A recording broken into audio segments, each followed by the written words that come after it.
এখন আমরা সবার ইস্তার করা শেষ ওখন দাওয়াতও খাওয়া নিছে মানুষের ভিডিও করতে পারছি না কিন্তু ও যতটা সামান বড়িছে ওটা দেখিয়ে বুঝবেইতে পারবা যেন কতজন মানুষে খাইছই ওলা আমার ঘর বড়িছে এখন আর এখন দিতে সময় তো খাইছি না এখন খাইমু মজা আছে আসসালামু আলাইকুম everyone welcome back to my recipe आज हमें फिरिया जो इफ्तार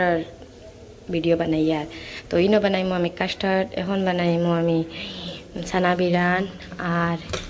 ও বানাইছি এক কুকার খিচুড়ি মানুষের দাওয়াত খাওয়ানি হইতো তার লাগে বেশি বেশি বানাইয়া ও আরেক কুকার বানাইছি তুরা খিচুড়ি ও ছানা সিদ্ধ দিয়ে রাখছি ও ফুলাও বানাইমো মাংস ফুলাও ও মোহব্বত শরবতর লাগিয়া তরমুজ খাটিয়া রাখছি এখানো সপ্তাহ খাটিয়া রাখছি খাসা ছানা মাখা বানানির লাগিয়া আর এখানেও বানাইয়া রাখছি সিদ্ধ ছানা সপ্তাহ খালি মাখিমো সময় আইয়ালে আমার হেল্পার মানে আমার বাড়িজি তো তাই আমার তো কাস্টার্ডর ফল খাতার হেল্প করে আর এখন যদি তাই ডাইরেক্ট হেল্পার হয় বোঝা যাইব বুঝছনি অন্য কিচ্ছু মনে করব তো তাই রাগও লাইতে পারে তাই আমি এখন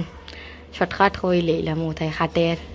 বাদে দেখাই ফল সব যদি ফল খাটিয়ার আছে যত তো আমরা ঘরে আসলো তো গুন দিয়ে এখন কাস্টার্ড বানাইম বলাইয়ে ছানা বিরান করিয়ার কারণ দাওয়াত আছে তার লাগিয়া